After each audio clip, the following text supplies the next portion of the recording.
Partido Nacional Renovador.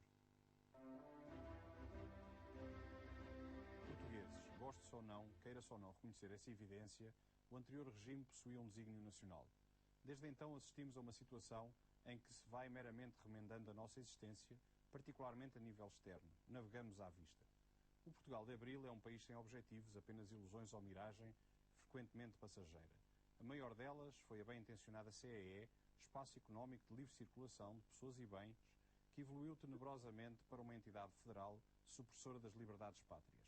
Esperavam-se mundos e fundos, muitos aliás vindos e rapidamente desbaratados no altar das futilidades e de um consumismo próprio de novos ricos, beneficiários de todos os direitos e isentos de quaisquer obrigações. A União Europeia que lhe sucedeu passou a ser o grande controleiro, o suprastado que nos impõe e limita. Os governos são agora meros executantes das diretivas de Bruxelas que nos formatam apenas. Ausentes quaisquer critérios nacionais, sobram os mundialismos, as integrações e outros chavões que vão sendo impostos aos povos em nome de uma suposta modernidade. Não desejamos esta Europa que, usando Miguel Torga, nos ocupou sem resistência e sem dor e nos transformou em europeus de primeira, espanhóis de segunda e portugueses de terceira. Portugal pode e deve voltar a ser um Estado soberano, capaz de estabelecer os seus interesses e objetivos. Por isso contamos com os portugueses para restaurar Portugal. Como cabeça de lista nas próximas eleições europeias, conto convosco. Portugueses, vivemos uma profunda crise a todos os níveis e, por isso, hoje mais que nunca, precisamos de uma política nacionalista.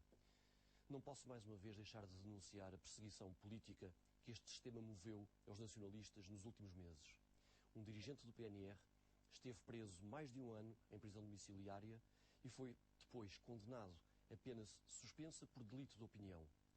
Para este sistema não há nada mais incómodo do que dizer a verdade. Basta ver que em Lisboa, a mesma Câmara que oferece casas a amigos e correligionários, essa mesma Câmara que esbanja fortunas em assessores, mandou retirar pela mão do vereador Sá Fernandes um cartaz que o PNR afixara legalmente em Entrecampos. Para esta gentinha, o pluralismo é um conjunto de ideias que lhes são favoráveis. Para as outras ideias, não há liberdade de expressão. Somos perseguidos, fomos roubados, mas não baixamos os braços. Em Portugal está tudo de pernas para o ar. Somos nós os perseguidos, enquanto que andam por aí livremente criminosos, assassinos, ladrões, violadores e pedófilos, que contribuem para um clima crescente de medo e de insegurança. Os criminosos estão cada vez mais organizados, enquanto que as polícias estão desprovidas de meios e de autoridade para agir contra o crime. Está tudo de pernas para o ar. Nas escolas, deixam os alunos de ser avaliados e passam os professores a ser avaliados e de qualquer maneira. Estamos há mais de 3 décadas entregues a um bando de governantes sectários que criaram uma teia totalitária e corrupta de poder. Todas as vantagens materiais que este regime acumulou e que tem permitido dizer aos governantes que se vive melhor, deve-se a 2 razões principais. Uma, os fundos comunitários que diariamente injetam milhões para obras públicas. Outra, o cambalacho com a banca privada, que desde os anos 80 empresta aos portugueses aquilo que eles não produzem, para que comprem bens materiais, criando assim um clima ilusório de felicidade e qualidade de vida.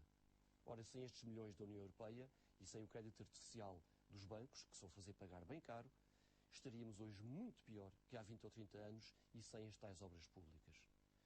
E é impressionante como, apesar disso, o Portugal da tal União Europeia, do choque tecnológico e dos governos progressistas, tem hoje ainda 2 milhões de pobres. 1 em cada 5 portugueses não ganham o suficiente para ter uma vida digna. Os únicos que enriqueceram de facto foram os políticos chegados ao bloco central dos interesses e das negociatas.